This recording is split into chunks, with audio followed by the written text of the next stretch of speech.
मराठवाड्यातील अतिवृष्टीमुळे उद्ध्वस्त झालेल्या शेतकऱ्यांना हातभार लावण्यासाठी वाघोली इथून मदतीचा एक हात या संकल्पनेखाली मोठ्या प्रमाणावर मदत साहित्य रवाना करण्यात आलंय।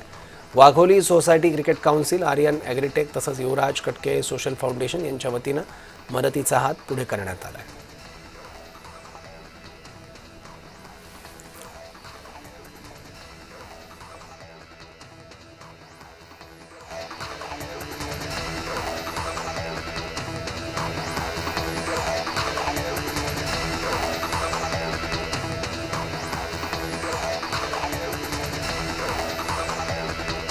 अभिनेता अक्षय कुमार याने मुंबईतील राज्य पोलीस मुख्यालयात सायबर जागरूकता महिना 2025च्या उद्घाटन समारंभात बोलताना त्यांची मुलगी नितारा हिची ऑनलाईन व्हिडिओ गेम खेळत असताना फसवणूक होणार आहे,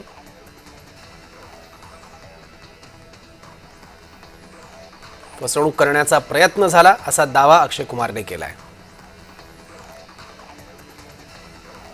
भिवंडीत 7 वर्षीय मुलीवर अत्याचार करत हत्या करण्यात आली आहे। आरोपीवर आधीच अत्याचार आणि हत्येचा गुन्हा दाखल असून पोलिसांनी आरोपीच्या मुसक्या आवळल्या आहेत।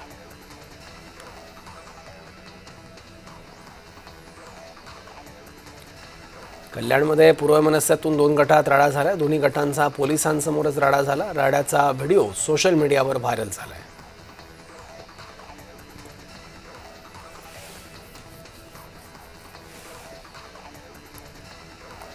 नवी मुंबई विमानतळाला दिबा पाटलांचं नाव देण्यात येणार आहे। राज्य सरकारकडून दिबा पाटलांच्या नावावर शिक्कामोर्तब करण्यात आलं आहे।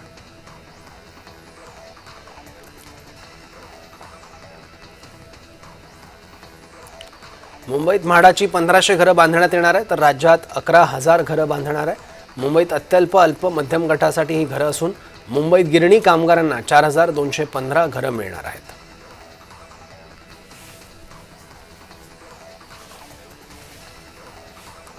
आता कागदी बॉन्डची झंझट संपणार आहे। आता महाराष्ट्रात इलेक्ट्रॉनिक बॉन्डची सुरुवात झाली आहे। महसूल मंत्री चंद्रशेखर बावनकुळे यांनी महत्त्वाचा निर्णय घेतलाय। आधीच्या बॉन्डमध्ये इलेक्ट्रॉनिक पद्धतीनं बदल किंवा रक्कम वाढ करणं शक्य होणार। कस्टम अधिकारी आणि ग्राहकांच्या ई-स्वाक्षरीमुळे व्यवहार अधिक सुरक्षित आणि पारदर्शक होणार आहेत।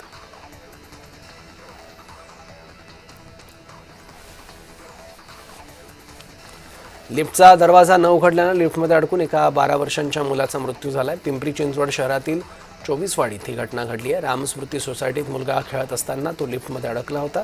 अग्निशमन दलानं त्याची सुटका केली, मात्र रुग्णालयात नेण्यापूर्वीच त्याचा मृत्यू झाला होता।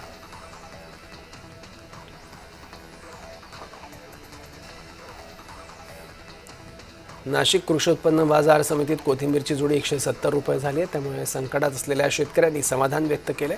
मेथीची जुडी 90 रुपये तर कांद्याची पात 40 रुपयांना मिळते। पावसामुळे 50% आवक घटल्यानं कोथिंबीरसह पालेभाज्यांचे दर वाढले आहेत।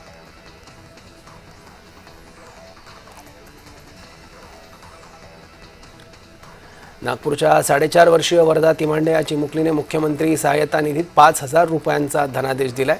खाऊच्या पैशातून तिने मुख्यमंत्री सहाय्यता निधीत धनादेश दिला।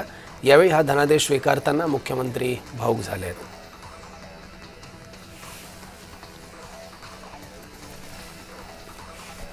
मुंबई अहमदाबाद राष्ट्रीय महामार्गावर धावत्या कंटेनरला भीषण आग लागली होती। यात 3 जण गंभीर जखमी झाल्यात। आग लागलेला कंटेनर महामार्गावरच गुरुवारपासून उभा आहे। कंटेनर मुख्य महामार्गावरून बाजूला करण्यास महामार्ग प्राधिकरण आणि पोलीस दुर्लक्ष करत असल्याचा आरोप होतोय।